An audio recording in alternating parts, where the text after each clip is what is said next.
Welcome to my channel, Divine Knowledge 14. Take a deep breath and arrive here, in this moment. In today's world, everyone is searching for peace. Everyone wants meditation, a quiet mind, a calm heart. Yet so few are willing to walk the path that truly leads there. Modern spirituality has turned the highest state of awareness into a weekend workshop. But true meditation is not something you practice. It is a state of being. Yoga is not a trend. Yoga is the path, the preparation, the journey, the means. Meditation is the result, the stillness that blossoms when the path is walked with sincerity. Today, we are going to explore this deeply, not through modern business models or quick-fix techniques, but through the timeless wisdom of the ancients. In today's world, everyone wants peace. Everyone wants meditation. But very few want to walk the path that leads to it.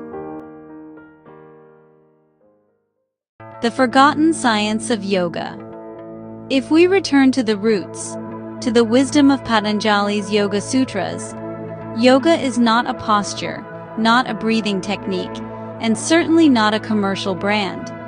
Patanjali defined yoga in just 3 words. Yoga Sita Vritti Nirodha. Yoga is the cessation of the fluctuations of the mind. To reach that stillness, Patanjali gave us a clear, step-by-step path, the Ashtanga Yoga, or the 8 limbs of yoga.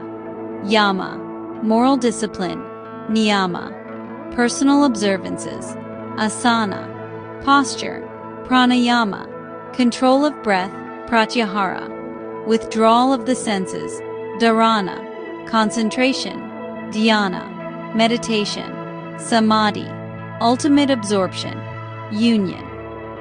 Now look closely. Meditation, dhyana, is the 7th step, not the 1st. Can you climb to the 7th step of a staircase without stepping on the first 6? Impossible.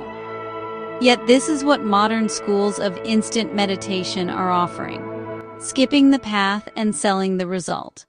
Yoga is the means, meditation is the fruit. Yoga prepares the body, breath, and mind. Without this preparation, meditation is only imagination.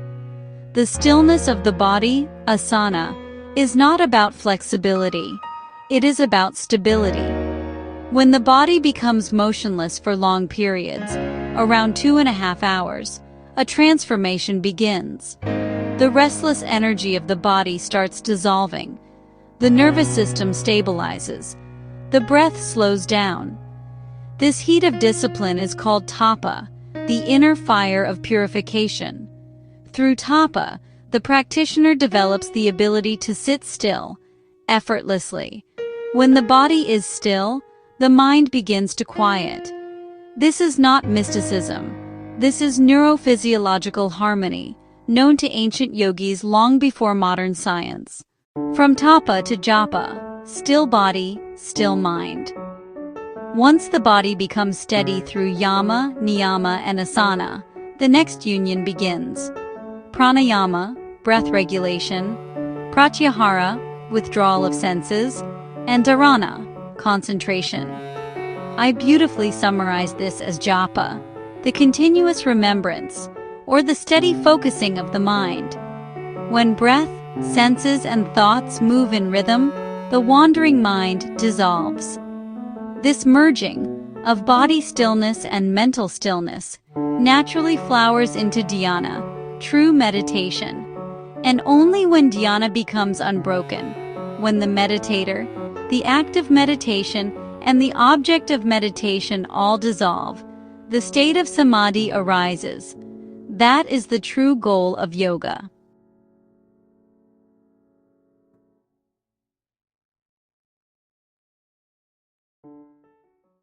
Why modern gurus miss the truth.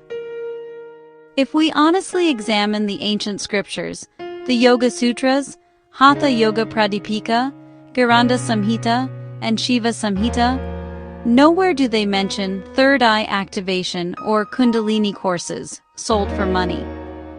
These are modern distortions, built to attract seekers hungry for miracles instead of discipline.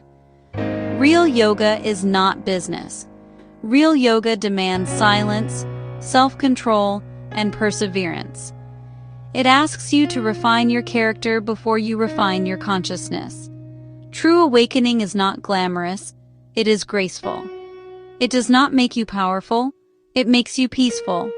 It does not inflate the ego, it dissolves it. Following the process, without chasing the result. Every seed takes time to become a tree. You cannot rush the flowering. Likewise, meditation is not something you do. It is something you become when the inner conditions are right. You cannot force the mind into silence, but through discipline, morality, posture, breath, and focus, silence arrives on its own. Therefore, follow the path step by step. Cultivate yama and niyama. Live with truth, discipline, compassion, and purity. Practice asana, not as exercise, but as stillness. Develop tapa, the endurance to stay unmoved, to face inner resistance. Master pranayama and pratyahara. Let breath and senses obey awareness. Deepen dharana, single-pointed focus through japa or remembrance. And when all these align, dhyana, meditation, will blossom effortlessly. You don't have to chase it. It will come to you, as fragrance comes to a flower that has matured. The real message yoga is the latter. Meditation is the view from the top. Without the latter, you cannot reach the view. So, don't seek meditation. Live yoga. Let your life become your practice. Let discipline become devotion.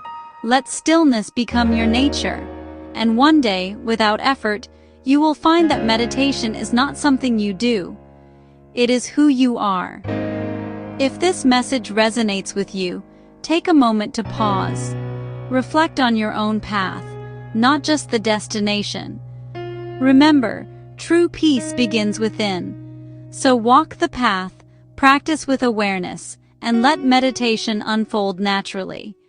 If you wish to continue this journey together, subscribe, share, and join our community of seekers, where we explore ancient wisdom for the modern mind. Until next time, breathe deeply, walk gently, and stay present. Namaste.